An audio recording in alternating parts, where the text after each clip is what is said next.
Ke-16, Kamu Bisa, Karya Mulia Bisnis Luar Biasa. Saya Guntur Siboro akan bersama Anda pada malam ini. Kita memiliki topik yang menarik, sejahtera dengan lidah buaya. Sejahtera dengan lidah buaya. Nanti kita akan mengetahui kenapa sejahtera dengan lidah buaya.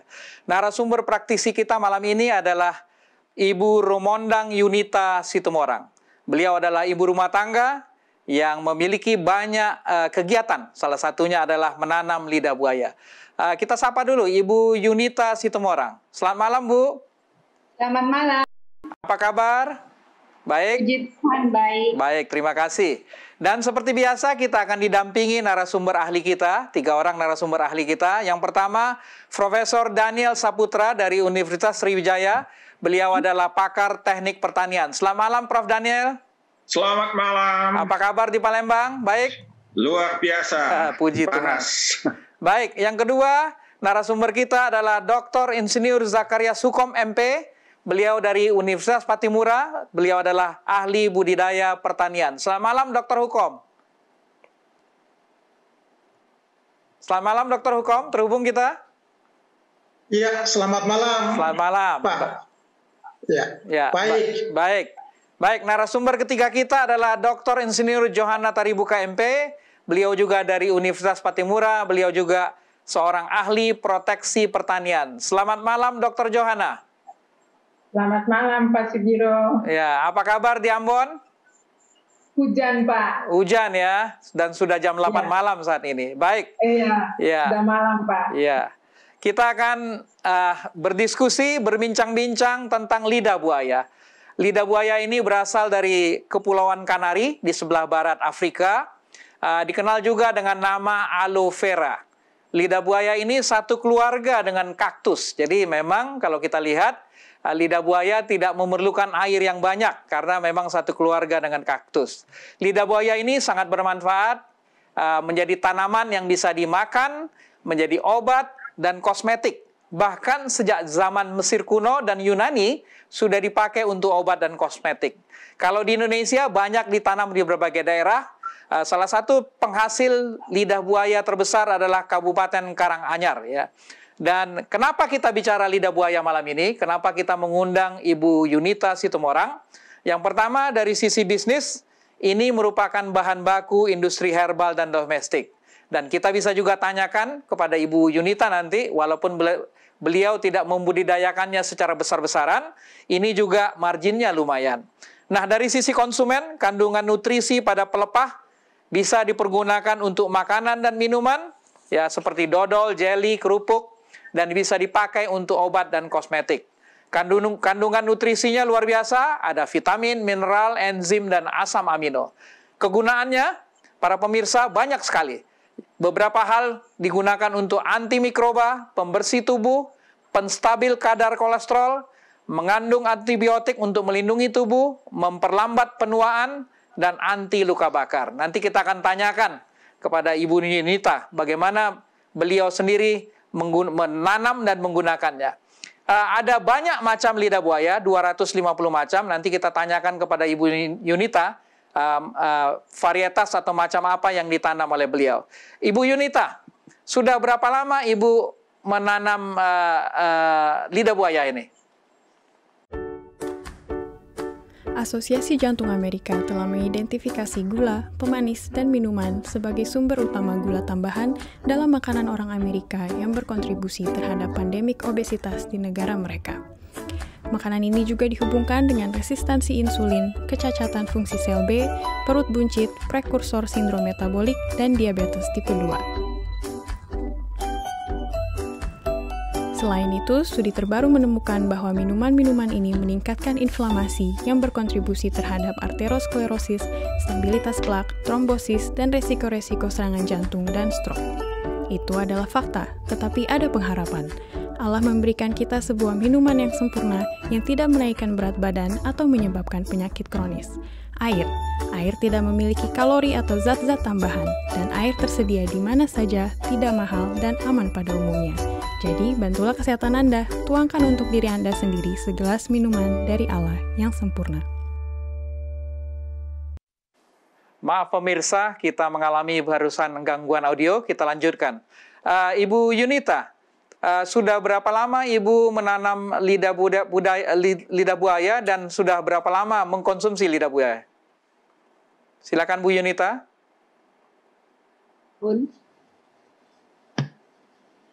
Mari silakan dilanjut Bu Yunita. Berawal dari saya membaca artikel di majalah kesehatan, ya, bahwa penyakit-penyakit balita yang sering terjadi dan ada pengobatan alamiah. Nah, setelah saya baca, waktu itu anak-anak masih zaman balita ya, 3 anak saya, penyakit yang paling sering itu adalah radang tenggorokan. Yeah.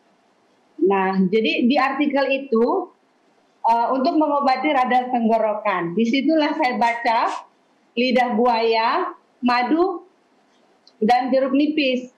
Ya. Jadi sejak itu 20 tahun lalu, Bu ya? Ya. Oke, jadi Ibu Yunita menanamnya di rumah ya? Di pot ya? Di rumah ya, di rumah. Baik. Sebelum kita lanjut, mari kita lihat dulu video aktivitas dari Ibu Yunita.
Baik, luar biasa ya video aktivitas dari Ibu Yunita yang sudah kita lihat. Ini Ibu Yunita mengerjakan sendiri ya? Iya Pak, mengerjakan sendiri. Jadi selama ini menanamnya di dalam pot? Di dalam pot. Ya, jadi di Jakarta ini ya, jadi iklim dan tempatnya semua memungkinkan untuk menanam lidah buaya ya? Iya. Mungkin coba kita tanya dulu, kalau kita ingin melakukan budidaya lidah buaya, mungkin kita tanya kepada dokter hukum ya. Kira-kira lokasinya seperti apa, tinggi ke daerahnya, curah hujan, sinar matahari, kemudian tanahnya seperti apa. Mungkin dokter hukum bisa menyampaikan seandainya ingin dibudidayakan. Ya, baik Pak Siboro. Jadi menyangkut dengan budidaya tanaman lidah buaya, ini memang tidak terlalu sulit, ya. Karena tanaman ini adalah tanaman gurun sebetulnya. Jadi yang tadi dijelaskan bisa dibudidayakan dari dataran rendah sampai dengan dataran sedang. Karena dia mungkin tidak bisa tahan terhadap suhu agak dingin. Karena kalau suhu dingin dengan berlimpah banyak air, lalu menyebabkan akarnya tidak bisa bertahan. Nah, ini bisa dibudidayakan di hamparan luas maupun dimodifikasi dalam bentuk usaha pekarangan dalam pot-pot seperti yang tadi ditunjukkan Ibu Yunita tadi. Nah, yang penting kecukupan air itu memang betul-betul sesuai dengan kebutuhan, tidak boleh lebih. Jadi kalau di dalam pot itu harus ada drainasenya sehingga tidak tergenang. Ada lubangnya ya, Dr. Hukom ya? Iya, ada lubang di bagian bawahnya, tidak tergenang air. Menyangkut dengan masalah sinar, jadi dia ini adalah tanaman yang stomatanya itu terbuka pada malam hari. Dan kalau siang hari stomatanya tertutup. Istilahnya dia adalah bentuk tanaman yang disebut dengan CAM. Jadi metabolisme asam krasurasi. Jadi sangat efisien sekali dia memanfaatkan air karena pada siang hari stomatanya tertutup berarti transpirasinya berkurang. Tetapi sistem metabolisme tetap berjalan, fotosintesis tetap berjalan. Sehingga dia membutuhkan sinar matahari yang full. Tujuannya supaya nanti semua biokimia itu yang nanti dibentuk melalui sistem biosintesis dalam tubuh tanaman itu terjadi secara full. Apalagi banyak digunakan cairan-cairan itu dari dalam daunnya itu yang mengandung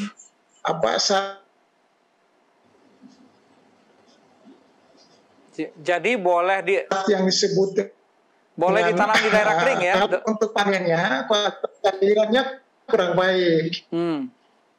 Kalau tingkat pupuk. Kalau tingkat keasamannya seperti apa, Dr. Hukom? Kurang jelas, kurang dengar. Oke, kalau tingkat keasaman yang dibutuhkan seperti apa, Dr. Hukom? Iya, jadi tanaman yang dibutuhkan untuk nanti penanaman ini harus betul-betul bibit yang sehat, diambil dari bibit induk yang sudah berumur 6 bulan ke atas, itu lalu dilihat anakan yang muncul pada bagian induknya itu dilihat yang sehat. Kriterianya 4 daun sudah bisa dipindahkan dengan cara memotong bagian akar, hati-hati jangan sampai putus, dipisahkan dari induknya. Ini juga sangat penting sekali karena kalau di dalam satu pot atau dalam satu rumpun dibiarkan anakan yang terlalu banyak, nanti tanaman tidak sehat karena terjadi kompetisi terhadap makanan atau hara. Nah, untuk jenis tanah itu paling bagusnya adalah jenis tanah yang gembur, seperti yang tadi Ibu Yuni sudah tunjukkan kepada kita, supaya itu memberikan keleluasan untuk akar bisa merambah dan bisa menyerap hara secara full. Apalagi kalau diberikan dengan media tadi ada campuran humus, nah nanti itu kalau diberikan cairan atau dalam bentuk makanan, nutrisi, lalu bisa ditangkap dan bisa disuplai ke akar-akar. Terima kasih Dr. Hukom. Mungkin coba saya tanyakan kepada Bu Yunita. Ini bibitnya dari mana Bu Yunita dapat, dan kemudian apakah seperti Dr. Hukom katakan tadi anakan-anakannya yang menjadi perkembangan baru? Macam-macam yang ada itu. Ya, betul sekali. Bibitnya saya dapat dari Departemen Pertanian Jakarta Selatan, Lebak Bulus. Ya, jadi memang benar yang Profesor bilang, anakannya itu harus saya satu pot paling 2. Agak putus. Ya, jadi anakan itu selalu saya cabutin supaya tidak kompetisi. Kurang seperti dengar Ibu Yunita. Cukup jelas mungkin Dr. Hukom, mungkin di tempat Dr. Hukom yang silakan Bu diteruskan. Iya, memang benar tadi yang ahli kita katakan tadi semua. Memang tanahnya juga harus bagus campurannya. Jadi supaya dia nutrisinya juga bagus, subur, dan anakannya itu selalu saya ambilin supaya tidak terlalu banyak. Paling 2 1 pot besar saya biarkan lidah buayanya. Jadi pot yang tadi kita lihat di video itu maksimum 2 ya, Bu Yunita ya? Maksimum 2, ya. Oke. Setelah itu nanti anakannya dipindah ke tempat baru? Dipindah ke tempat baru. Iya, ya. Betul. Oke. Anakannya umur berapa itu dipindah ke tempat baru? Ya, ukurannya ya udah sedang lah, mungkin udah setinggi ini gitu, supaya dia kuat. Oke. Ini panen biasa dimulai setelah berapa lama, Bu Yunita? Ya kurang lebih nggak sampai 1 tahun ya, sudah bisa segede-gede gini. Wah, gede ya. Ini yang di tempat saya kecil ya. Ya, itu 1 tahun, 6 bulan sampai 1 tahun ya. Ya. Kemudian bisa terus diremajakan untuk panen lagi. Kan kita panen ininya, Pak. Iya. Pelepahnya nanti dia lama kok, selalu tumbuh. Jadi kemudian sampai berapa lama itu tanamannya bisa terus dimanfaatkan pelepahnya? 2-3 tahun? Cukup lama, bisa di atas sekitar 3 tahun. 2-3 tahun ya. Oke, boleh Ibu Yunita jelaskan mungkin dari sejak bibit, anakan, kemudian diletak di pot baru, kira-kira tanah, pupuk, seperti apa yang pemeliharaan, seperti apa yang dilakukan Bu Yunita?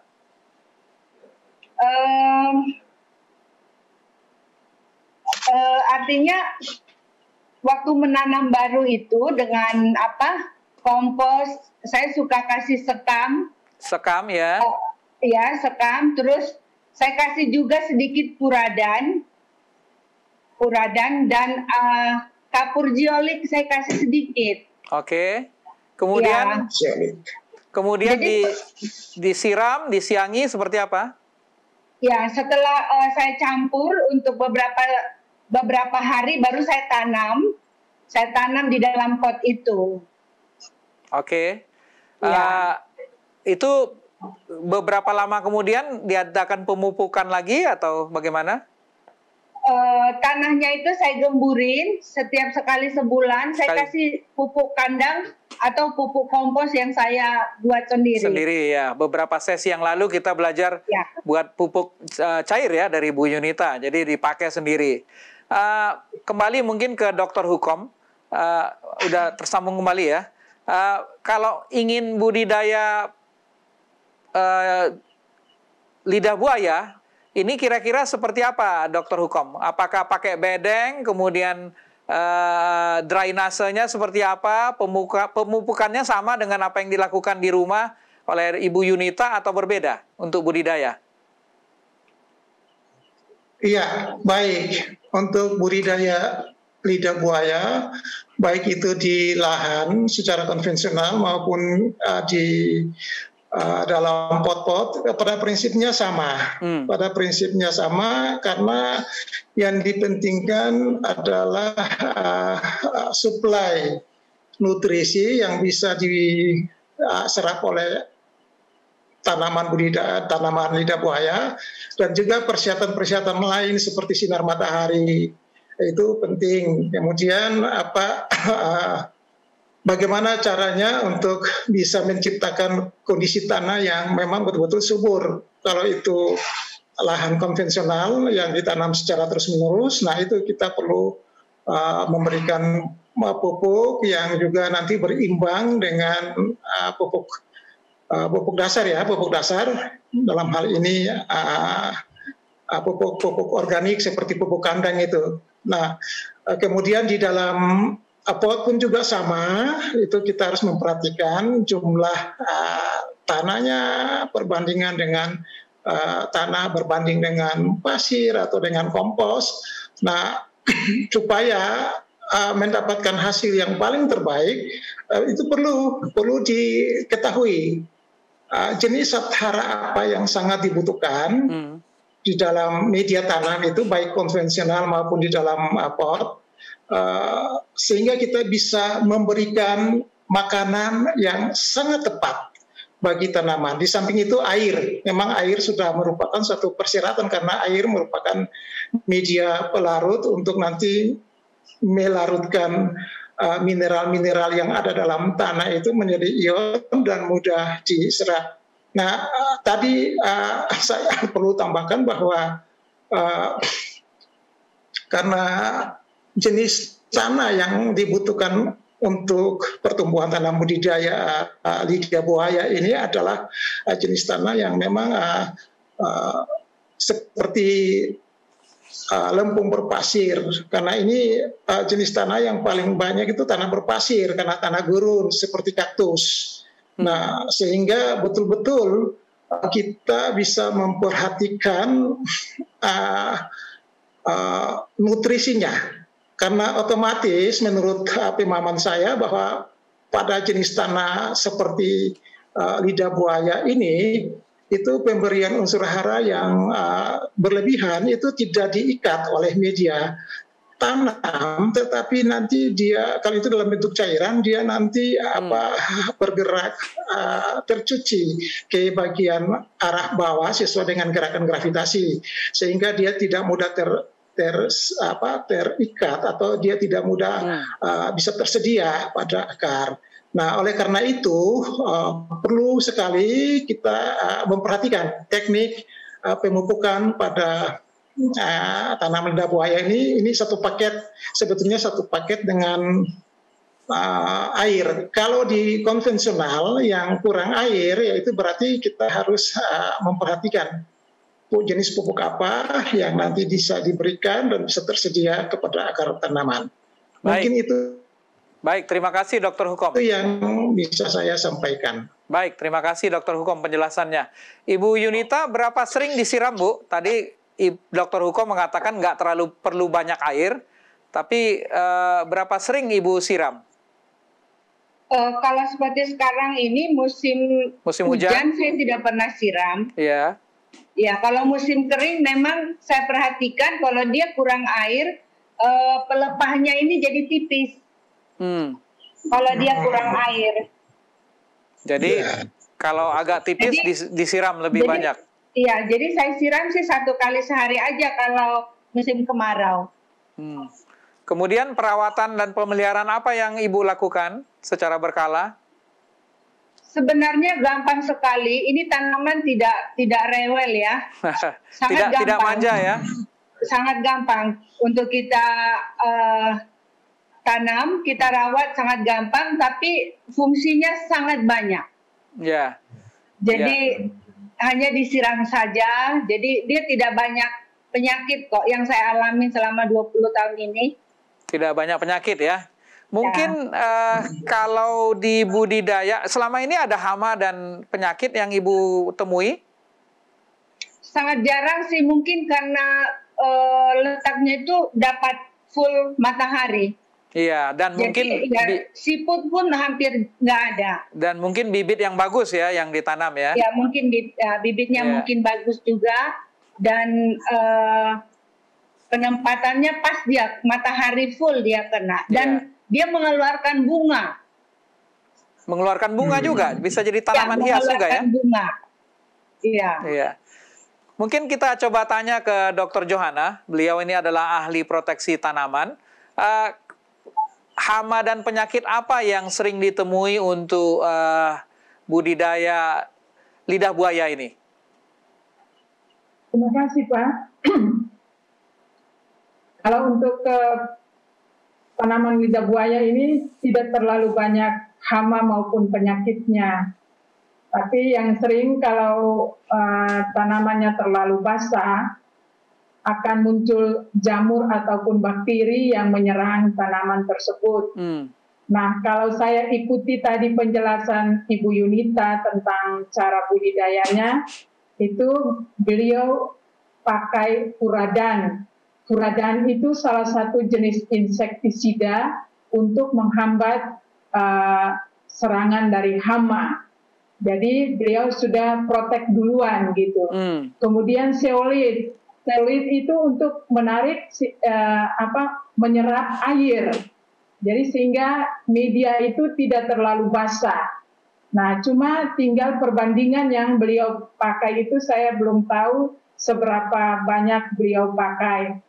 Nah, kalau di lapangan, budidaya di lapangan itu sering lebih banyak itu kita temui itu gulma. Gulma itu rumput-rumput yang bukan yang bisa mengganggu budidaya tanaman lidah buaya ini. Seperti teki, kemudian alang-alang itu biasanya itu kita temukan di lapangan pada saat budidaya tanaman lidah buaya. Tetapi kalau kita menyaingi terus-menerus, pasti kondisi pertanaman kita itu akan menjadi bersih dan gangguan itu akan meminimalisir juga serangan hama. Nah, biasanya itu hama itu ulat yang biasanya menyerang tanaman lidah buaya. Tetapi itu pada saat tanaman lidah buaya itu masih muda. Kalau sudah tua itu jarang sekali diserang oleh hama, kecuali bekicot. Nah, kalau bekicot itu sering sekali mengganggu tanaman. Nah, ada beberapa gejala yang kita bisa ikuti perkembangan dari penyakit maupun hama itu. Kalau lembab sekali itu pasti akan muncul bakteri atau jamur pada tanaman lidah buaya. Terima kasih, Pak. Baik, kelihatannya kalau di pot mungkin Bu Yunita nggak ada gulma dan lalang ya. Jadi lebih mudah. Tapi untuk di budidaya di lapangan mungkin ada. Bu Dr. Johana, saya pernah baca tentang bakteri busuk lunak dan busuk pelepah daun. Ini seperti apa ini penyakitnya? Itu disebabkan oleh bakteri, Pak. Oke. Ya, jadi kalau terlalu banyak air, daunnya itu akan busuk, meleleh, Pak. Dia nanti meleleh. Jadi karena daun lidah buaya itu dia lembek, dan nanti lama-lama itu serangannya itu membusuk. Dia membusuk dari pangkal terus ke atas, dan lama-lama dia hancur gitu. Nah, kalau sudah ada serangan kayak demikian, seperti demikian, tanaman harus dicabut seluruhnya, kemudian dibakar. Oh, dibakar untuk menghindari menular ya? Iya, jangan dibiarkan atau ditanam di tanah. Kalau ibu nanti budidaya lain lagi di tanah, itu akan menjadi sumber penyakit bagi tanaman lain. Jadi sebaiknya tanaman yang sudah terserang itu dikumpulkan kemudian dibakar. Jangan dibiarkan teronggok ataupun dibenam di dalam tanah. Makasih. Baik. Ada busuk pelepah daun yang katanya bakteri datang dari tanaman induk lainnya, ketimun, terung, cabai, pepaya, jeruk, dan lain-lain. Ini artinya apa? Jangan dekat-dekat dengan tanaman-tanaman induk yang lain ini sehingga kita bisa menghindari busuk pelepah daun, atau seperti apa, Bu Dr. Johana? Ya, terima kasih, Pak. Ya, jadi bakteri busuk ini dia punya inangnya itu, rumahnya itu bukan satu jenis di lidah buaya saja, tetapi dia bisa ada di terong, bisa ada di tanaman-tanaman lain, sehingga pada saat kalau di lapangan kita bikin pergiliran tanaman, jangan menanam jenis-jenis tanaman yang merupakan inang dari bakteri ini, bakteri busuk pangkal batang ini. Jadi, atau busuk daun. Terima kasih Dr. Johana. Mungkin kembali ke Ibu Yunita. Kelihatannya nggak ada penyakit, mungkin karena jauh dari induk atau tanaman induk lainnya yang memiliki penyakit, Bu ya? Ibu tanam dekat, agak terpisah atau bagaimana? Iya, saya tanam memang di lantai 3 ya. Oh, di atas di lantai 3. Jadi dia cukup terbuka dan dapat full matahari. Jadi memang selama ini saya tidak mengalami ada hama di lidah buaya saya. Ya, dan hasilnya begitu besar ya. Boleh ditunjukkan sekali lagi, Bu Yunita. Begitu gemuk ya. Ya, luar biasa. Ini asli dari potnya ya. Luar biasa. Baik, pemirsa, jika Anda memiliki pertanyaan, boleh disampaikan ke call center Hope Channel. Bisa disampaikan di chat di Facebook Live maupun YouTube channel.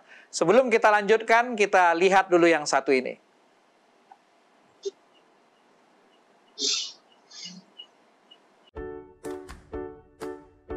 Merokok, diabetes, dan obesitas dapat menyusutkan otak Anda. Walaupun cukup banyak alasan baik untuk menghindari rokok dan menjaga berat badan, serta kadar gula darah dan tekanan darah Anda dalam batasan normal, studi baru dari University of California menemukan bahwa faktor-faktor resiko tersebut bagi kalangan usia pertengahan berpotensi mengubah pembuluh darah otak Anda dalam jangka panjangnya. Mengacu kepada penurunan volume dan fungsi otak yang lebih cepat sampai 1 dekade lebih tua. Itu faktanya, tetapi ada pengharapan.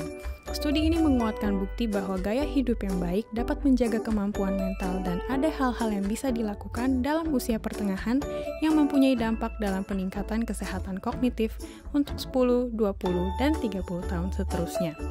Jadi jangan menunggu lagi. Berjalanlah, minumlah air lebih banyak, dan tingkatkanlah pola makan Anda.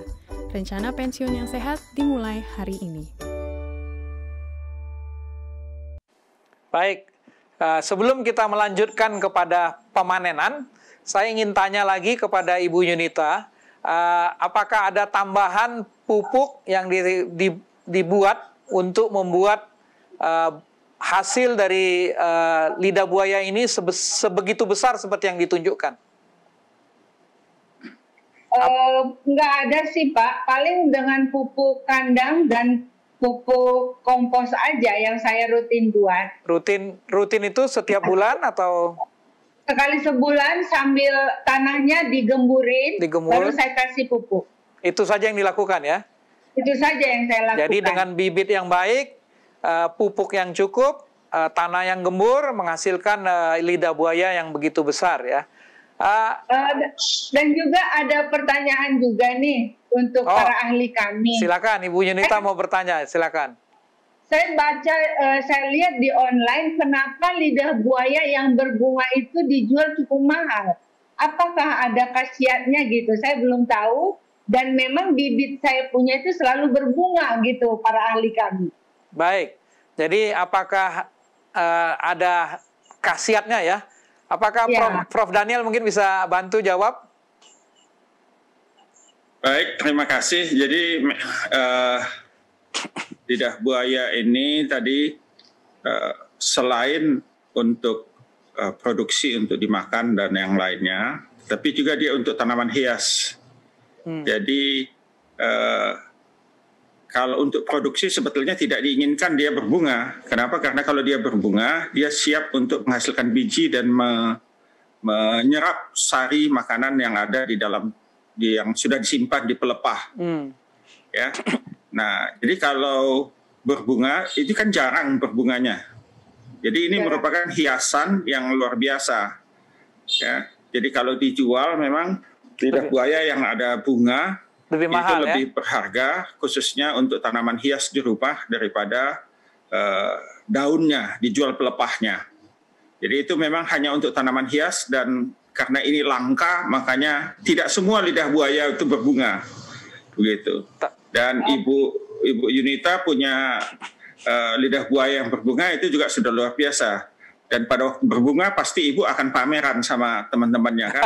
Dan ini ya pasti tetangga-tetangga ibu itu akan senang melihatnya dan kepingin punya begitu. Dan ini yang membuat harganya naik. Ya, jadi selain tanaman yang bisa dimakan, obat, herbal, kosmetik juga menjadi tanaman hias ya Prof ya? Iya. Ini tapi kalau dia jenis lidah buayanya berbunga, itu tetap pelepahnya bisa dikonsumsi kan? Pelepahnya tetap bisa dikonsumsi, tetapi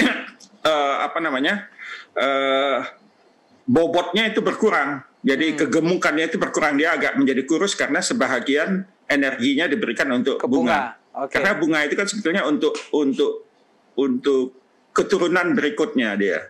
Apakah kalau bunganya diputik, kemudian pelepahnya akan lebih besar? Kalau bunganya diputik, dia tidak berkurang artinya.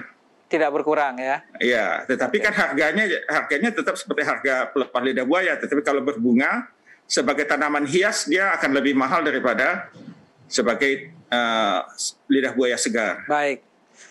Apa tanda-tanda pemanenan, Bu Yunita? Siap dipanen itu apa tanda-tandanya? Kalau sudah besar, Pak, jadi saya selalu panen dari bawah. Ya. Pelepah yang di bawah. Jadi saya kan punya hampir 20 ya, 15 hampir 20 pot. Ya. Jadi setiap panen tuh beda-beda.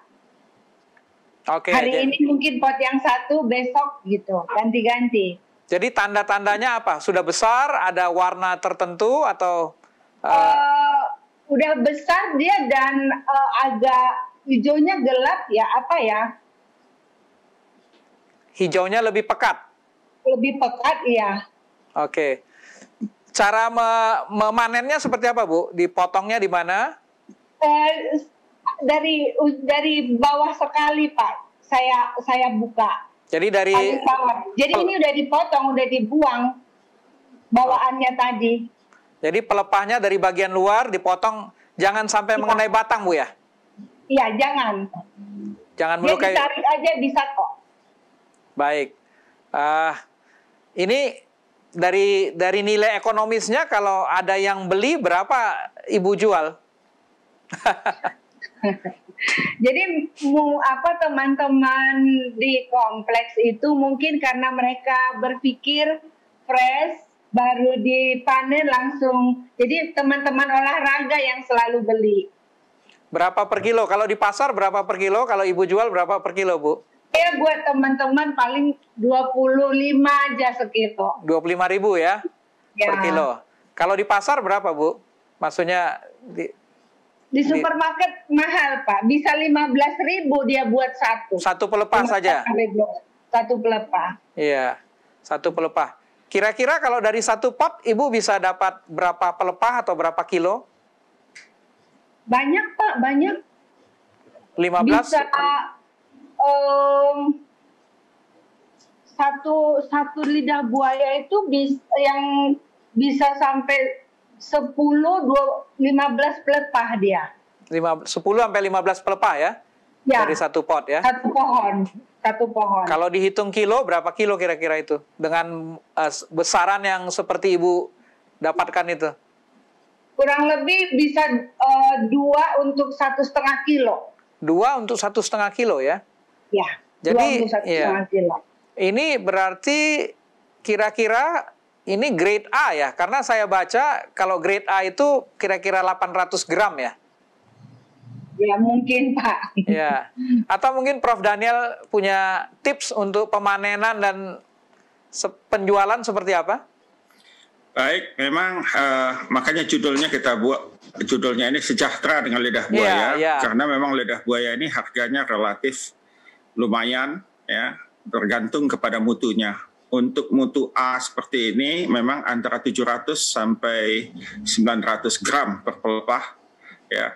Jadi 2 pelepah itu 1,5 kilo, bahkan 3 pelepah 2 kilo ya, dan 1 kilonya berkisar antara 50 sampai 100.000. Di Bali itu sekitar 100.000 di daerah-daerah wisata. Tapi di daerah yang penghasil banyak seperti di Kalimantan Barat ataupun di Jawa Barat itu hanya sekitar 30 ke 40.000 1 kilo. Dan memang lidah buaya ini baru bisa kita panen setelah umur 9 sampai 12 bulan. Ya, dan warnanya tadi salah satu cirinya adalah warnanya gelap mendekati agak keabu-abuan. Dan ini bisa dipotong dari bagian bawah ya.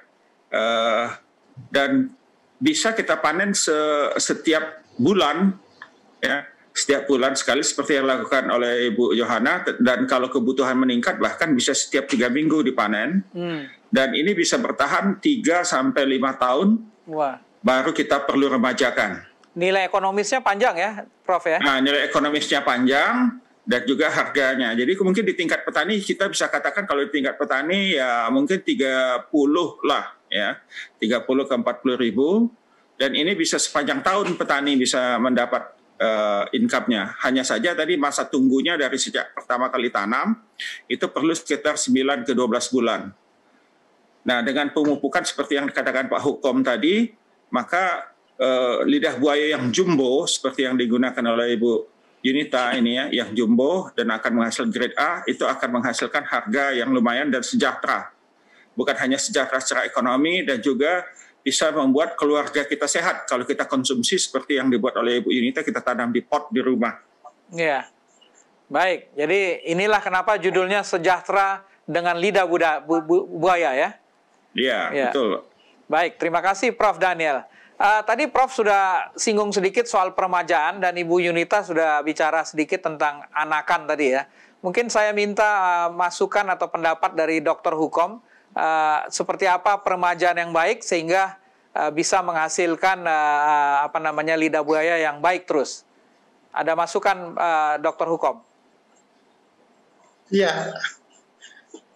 Jadi untuk peremajaan tanaman budidaya ini kita tidak bisa pisahkan konsep dengan pemupukan, dengan pemberian air, kemudian kita memperhatikan syarat-syarat tumbuh yang lain seperti sinar matahari. Karena ini adalah konsep utama pemeliharaan tanaman lidah buaya supaya terus berkembang dengan baik. Untuk tanaman-tanaman yang sudah dewasa, di atas umur panen. Nah, ini juga perlu terus kita memperhatikan nutrisinya. Jadi paling banyak itu untuk jenis budidaya ini, paling banyaknya kita suplai dalam bentuk cairan. Karena kalau disuplai dalam bentuk cairan itu cepat sekali dia tersedia. Makanannya diserap oleh akar dan dia stabil. Begitupun juga untuk peremajaan anakan baru. Nah, juga sama, kita harus memperhatikan kondisi makanan, nutrisi supaya betul-betul sesuai dengan kebutuhan dan dia tetap stabil pertumbuhannya. Salah satunya yang saya pelajari bahwa sistem imunitas daripada tanaman itu kan tergantung dari nutrisi yang lengkap. Nah, apalagi untuk tanaman lidah buaya, ini adalah ciri khasnya adalah tanaman herbal paling banyak yang dimanfaatkan untuk kesehatan.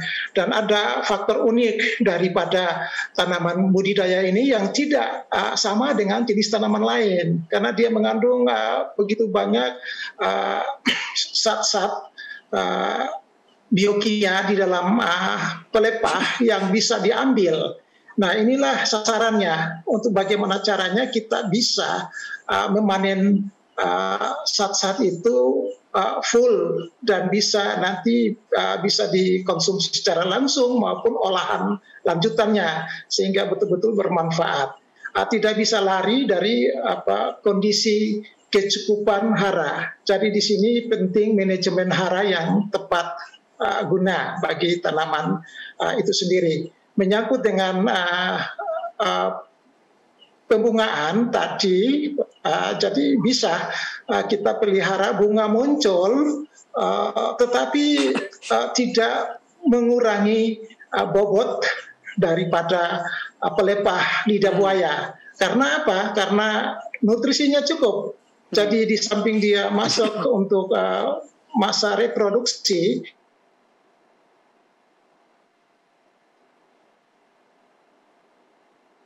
kelihatannya hilang suaranya.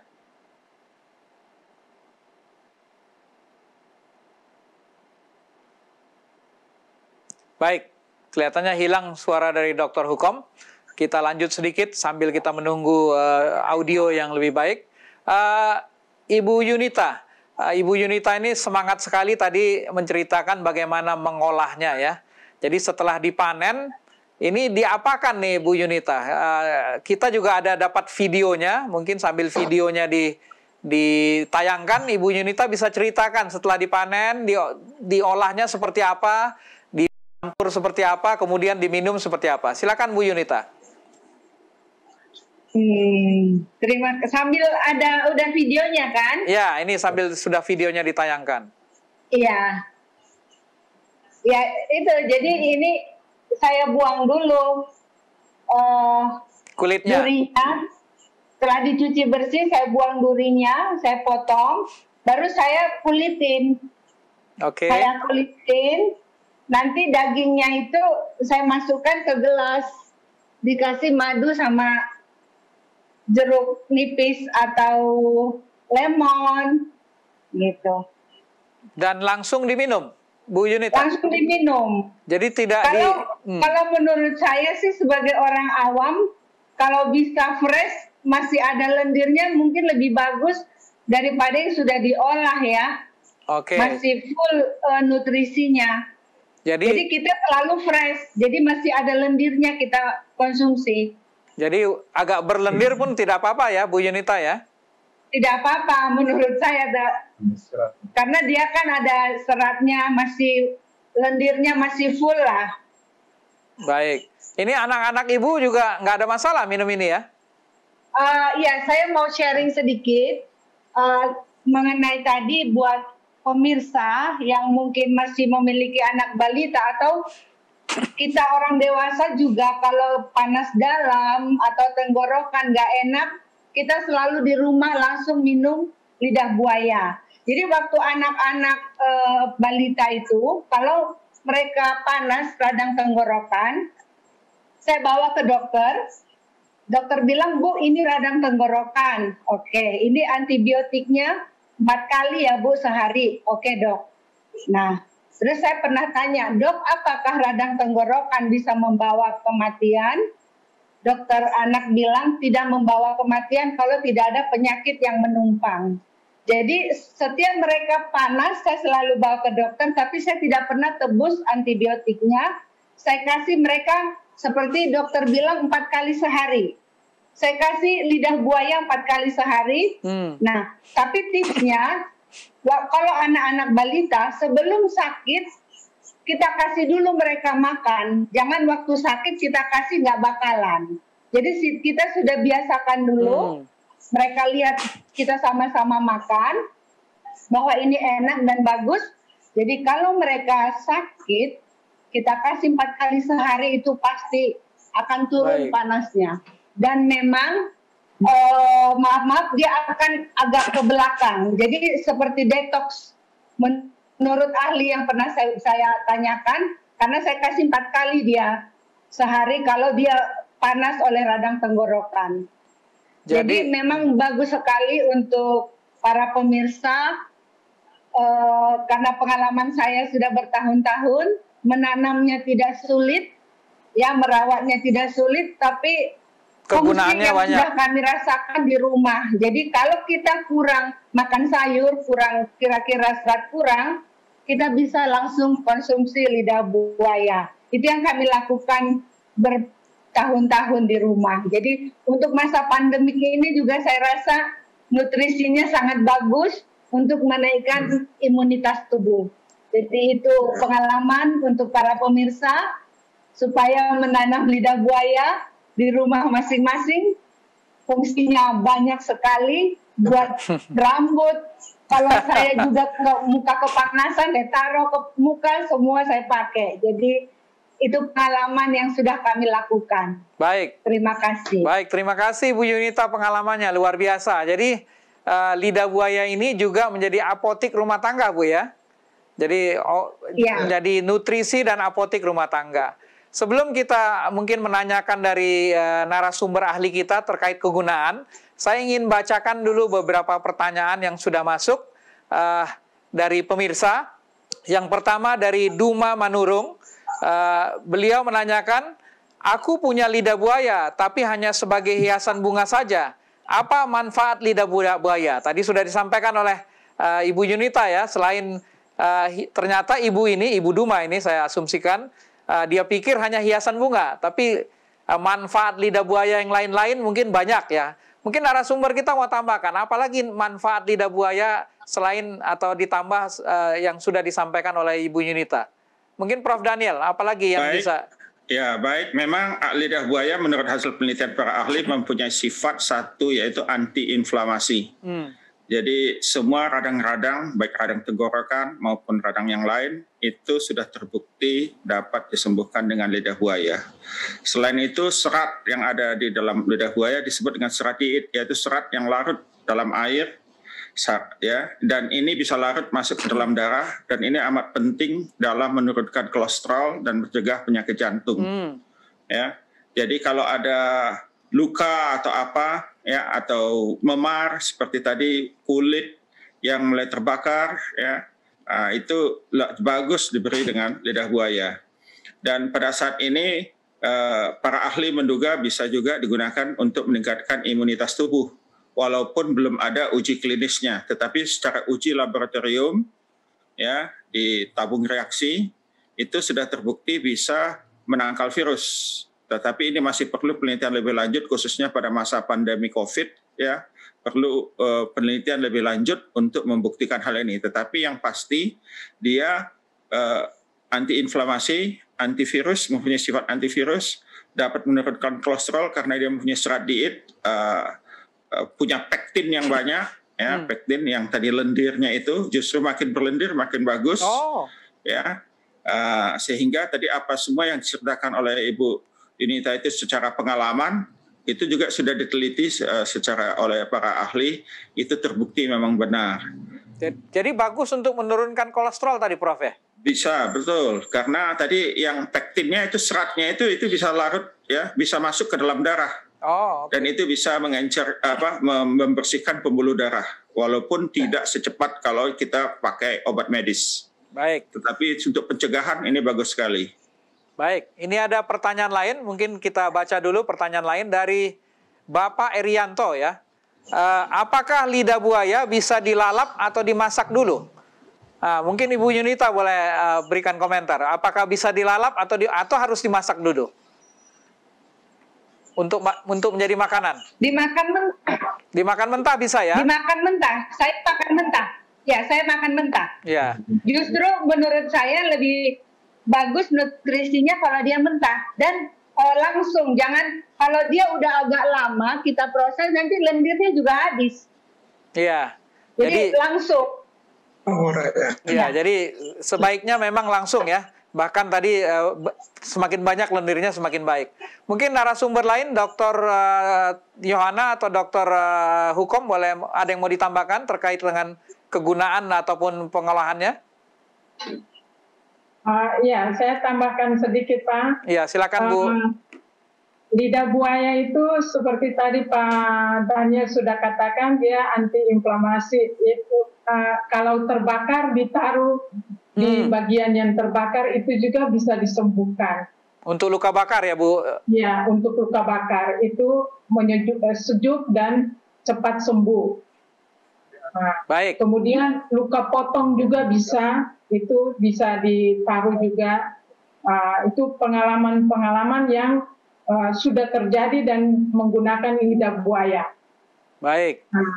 Ya, itu Pak. Apa sudah pernah? Sekali. Ya, saya tambahkan tadi pas Siboro tadi menanyakan kalau bakteri itu penyakit yang menyerang itu jangan dekat-dekat, bukan dekat-dekat Pak, tapi tanah yang di dalam pot yang digunakan Ibu Yunita untuk bertanam lidah buaya, apabila terserang bakteri layu itu, jangan digunakan untuk menanam tanaman lain yang punya bisa diserang oleh bakteri ataupun jamur tersebut, karena itu menjadi sumber penyakit bagi tanaman yang akan kita tanam. Jadi tanahnya jangan bukan berdekat-dekatan terus nanti dia terserang penyakit, tidak. Oke. Karena dia itu ada di dalam tanah, jadi jangan gunakan bekas itu, tapi tanahnya itu dibalik dulu, dijemur dulu, apalagi di tempat Ibu panasnya bagus. Nah, itu dijemur dulu beberapa saat, mungkin seminggu, baru dicampur lagi dengan karena ibu menggunakan pupuk kandang itu banyak bakteri di situ dan jamur yang bisa menyebabkan penyakit. Baik, terima kasih tambahannya, Dr. Johana. Ini ada pertanyaan dan mungkin sebagian sudah kita jawab dari Juniwati Remia A5. Ya, pertanyaannya, bunga lidah buaya sangat banyak dan subur di tempat saya. Apa saja kegunaannya? Ini pertanyaan terkait manfaat dari bunga. Apakah ada manfaatnya? Mungkin Ibu Yunita atau Prof. Daniel bisa jawab. Kalau pelepahnya tadi sudah kita lihat banyak manfaatnya. Bunganya apa hanya jadi hiasan atau juga ada manfaatnya? Silakan Prof. Selama ini saya belum menemukan bertemu literatur yang menyebut bunga lidah buaya itu untuk dimakan atau apa. Karena belum pernah, ya. Tapi yang disebut adalah sebagai hiasan selalu, karena bunganya juga cukup indah untuk dipandang dan tegak lurus, ya, dan tidak semua lidah buaya mempunyai bunga. Jadi kalau yang tadi Ibu yang bertanya ini, kalau lidah buayanya banyak berbunga, ya dijual sebagai kembang hiasan, nilainya harganya lebih tinggi daripada hanya menjual pelepah lidah buaya. Baik, jadi biarlah kalau berbunga konsentrasi sebagai hiasan, ya? Iya, harganya lebih tinggi malahan. Oke. Tadi ada tambahan mungkin dari yang lain?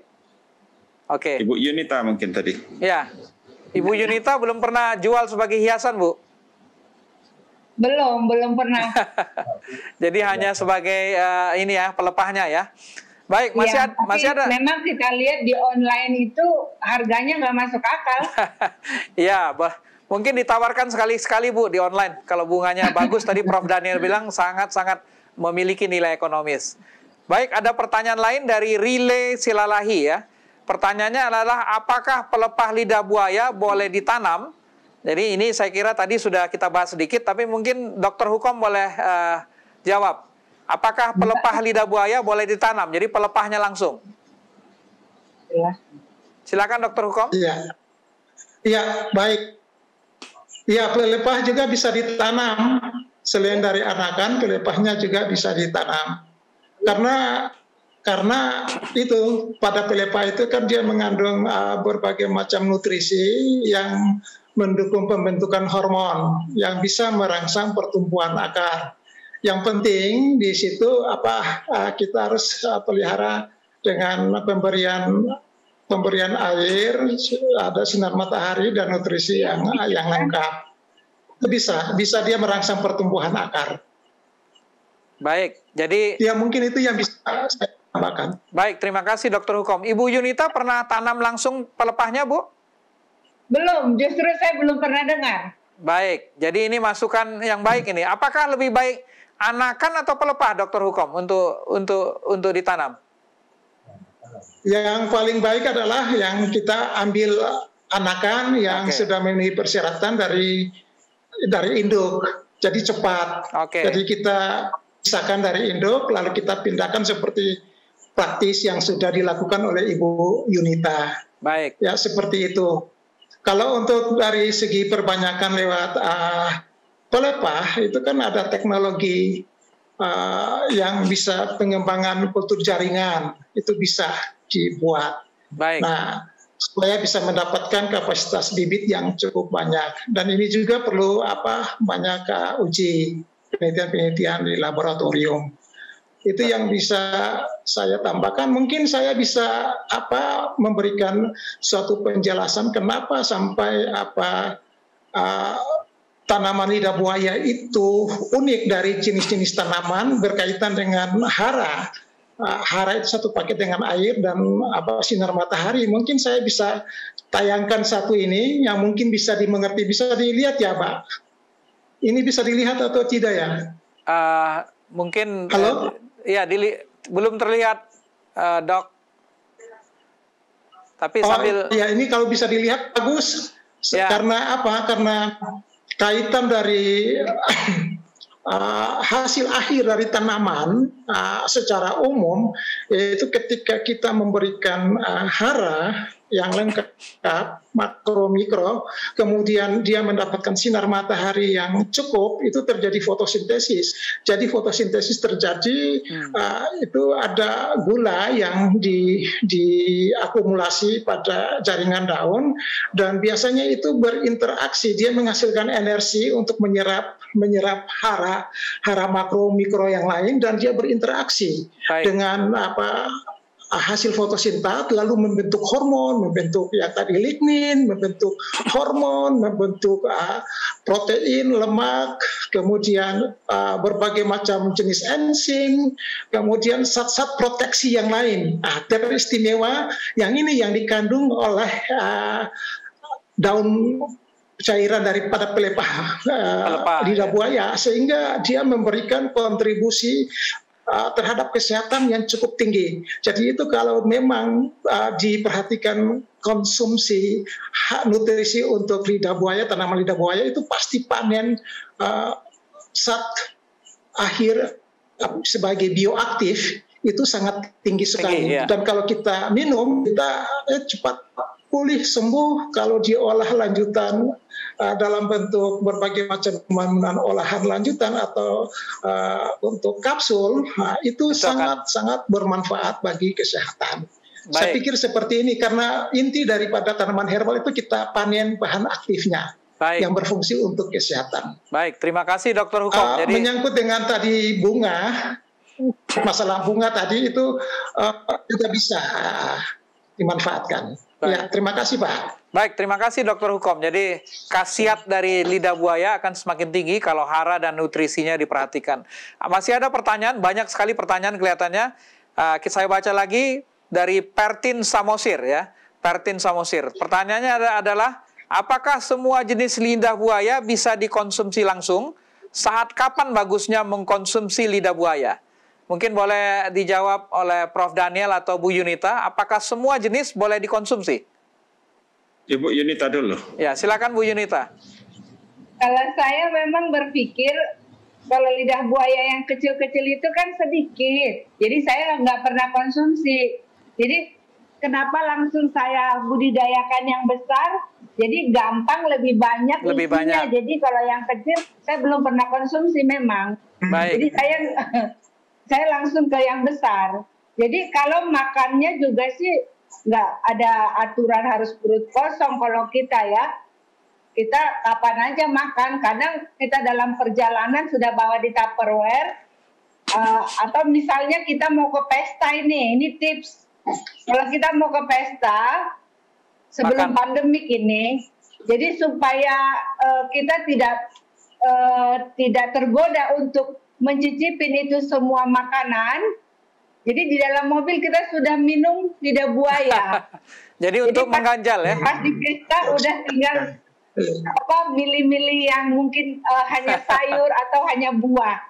Jadi itu tips yang buat kita yang sudah mulai usia. Jadi langsung lidah buaya sudah saya bawakan di dalam perjalanan sudah minum. Terima kasih Ibu Yunita. Jadi bisa jadi makanan pengganjal dulu ya. Baik, mungkin Prof. Daniel bisa tambahkan. Kalau yang kecil bagaimana? Hampir sebagian besar lidah buaya bisa dikonsumsi, tetapi itu tadi masalahnya, semakin kecil dia atau semakin rendah grade-nya, itu semakin susah diolah karena mengupas kulitnya jadi lebih sulit. Makanya biasanya kalau untuk industri selalu digunakan yang jumbo. Jumbo ya?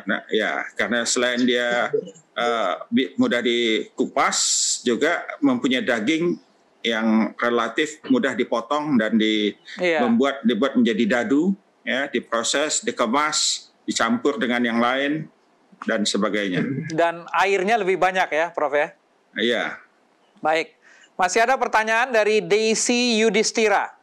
Jenis lidah buaya ada banyak. Ada yang bercak-bercak dan lain-lain.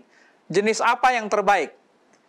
Demikian pertanyaan, ada yang bercak-bercak. Mungkin Prof. Daniel atau Dr. Hukom boleh, atau Dr. Johanna juga boleh jawab. Ini ada yang bercak-bercak katanya. Mana yang terbaik ini? Yang grade A adalah yang ditunjukkan oleh Ibu Yunita. Yang grade A ya? Yang terbaik biasanya, dan ini yang digunakan di industri. Ya, di industri sekarang kita punya banyak pengolahan industri-industri pengolahan lidah buaya yang biasanya juga dicampur dengan nata de coco atau bahan lain ya, dan industri mensyaratkan dia menggunakan yang grade A. Jadi kalau yang bercak itu kalau nggak salah biasanya relatif lebih kecil jenisnya. Baik, terima kasih Prof.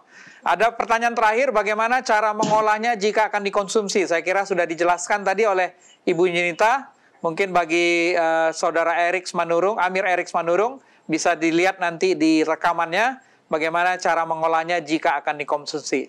Baik, pemirsa dan narasumber kita, baik Ibu Yunita maupun narasumber ahli, waktunya sudah habis.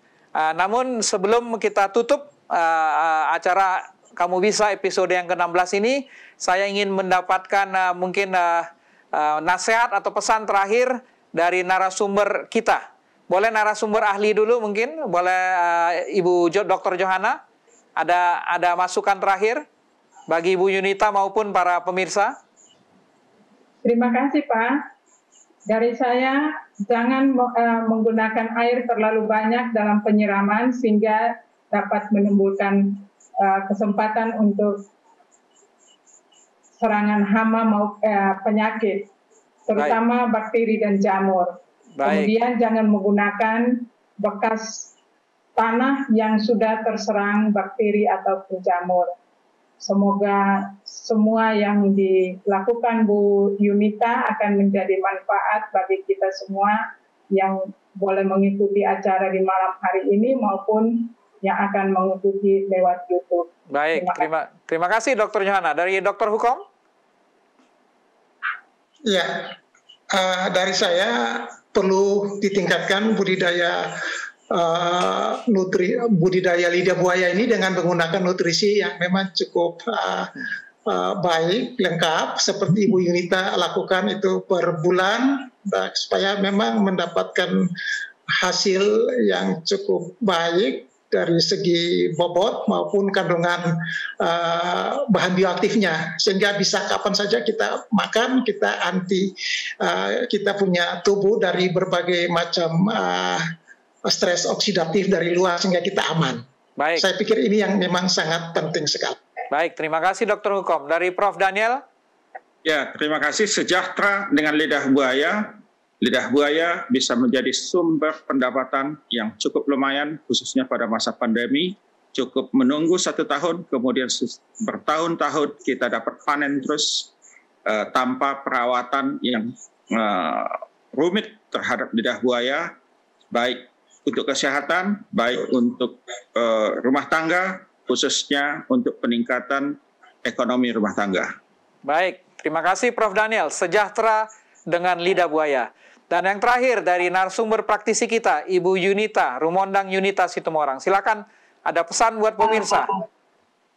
Untuk para pemirsa, saya anjurkan tanaman lidah buaya itu wajib dimiliki. Karena saya sudah puluhan tahun merasakan manfaatnya, jadi wajib dimiliki setiap rumah tangga. Itu aja closingnya dari aku, karena perawatannya juga gampang sekali, nggak begitu sulit, tetapi manfaatnya sangat-sangat banyak sekali. Kalau misalnya pemirsa mau puasa, sebelum puasa, konsumsi dulu lidah buaya. Jadi sehingga misalnya seperti saya kalau puasa 24 jam itu kuat. Kalau kita sebelumnya sudah konsumsi lidah buaya.